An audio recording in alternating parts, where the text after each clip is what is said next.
Giants quarterback Eli Manning participates in practice in East Rutherford, NJ, Wednesday, December 6, 2017.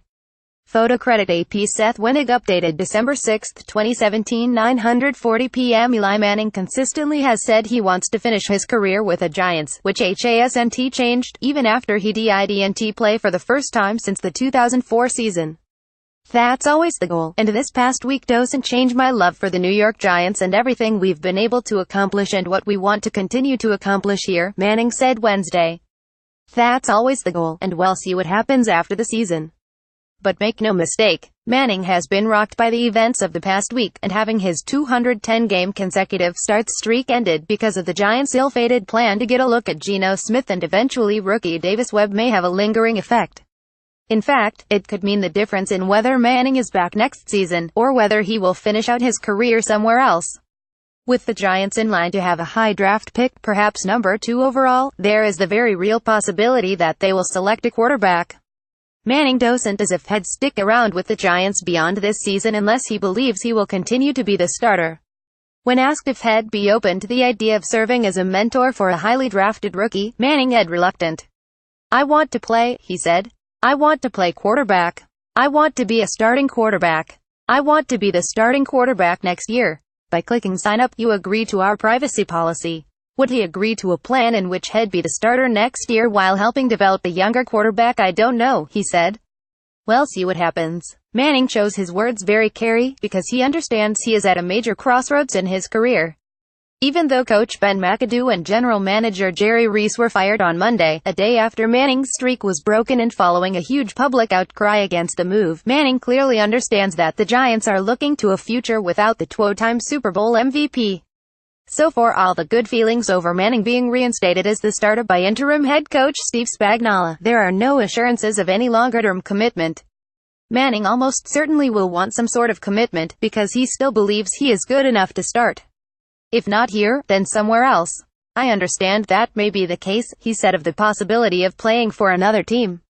After the season, I'm sure he'll sit down with team president John Mara or whoever the new general manager is or whoever the new head coach is and see if I'm in their plan. If I'm not, then I think I got a lot of good football in me. I don't want to leave the Giants. I appreciate and love the New York Giants. I love my job. I love playing quarterback for the Giants. I don't wish to go anywhere else, but we'll see. I want to play. How many years does he have left? I don't know. 3 more years, 2 more years, he said. I don't know. I feel healthy. You go through the season, you get some bumps and bruises, but I feel as good right now as I have all year. I don't think I'm in decline. I think I've got a lot of good football left. I can make the throws and be a good quarterback and win a lot of games. With all that uncertainty, Giants fans who have appreciated Manning's career all these years ought to prepare for the possibility that he is making his final 4 appearances for the team that acquired him in a blockbuster draft day trade in 2004. Manning's fervent hope is that the Giants will give him the opportunity to start and end his career here.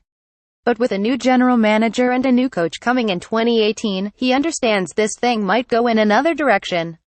And that he might have to do the same. Wherever Manning plays next year and beyond, he never will forget the outpouring of support he has received during the most tumultuous time of his career. It helped me to kind of keep my head up during the last week, and just realize the impact you've made on so many people and the championships and the games and how I've conducted myself makes a difference, he said. I asked if there was any correspondence that particularly resonated with him, and tears welled as he thought back to a text message that older brother Cooper had shared with his wife and 3 children when he heard last week's news about Ellis benching. Cooper wrote a note to his kids just saying, "Look how your uncle has handled his situation," Manning said. That's something in the family, and I got a lot of other correspondence from friends saying, "Great example for my kids, great lesson to show them." That was probably the most emotional part. Cooper Manning didn't realize until he was told about Ellis' reaction Wednesday that his words had connected so strongly with his younger brother. In fact, he didn't realize until speaking to Eli a few days ago that he'd even read the note.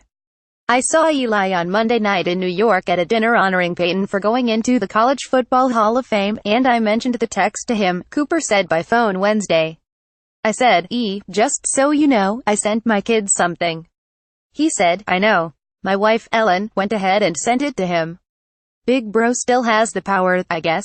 Cooper wanted his children to understand the importance of dealing with life's obstacles. Ending how Eli handled his situation was a teaching moment. Sports are great, and you have great days and you have bad days, Cooper said in summing up the text message. How you handle the bad days shows what kind of character you have. The way Uncle Eli was handling things was something to be proud of. You are going to have some curveballs come your way, and how you react in the storm is important. I was proud of the way he handled it. It's hard to do. Cooper concluded his text with a line he recited over the phone. The last line I wrote was, "You should be really proud of him and learn a lesson how sports can go a lot of different ways," he said. Cooper was inspired by how well his younger brother reacted. "I'm in awe of him," he said. "Still am." Cooper's words helped sustain Eli through a difficult time. "It was overwhelming," Eli said. "It did help just keep my head up and be proud about the way I have handled myself over the years and tried to be a good person and deal with the ups and downs the right way."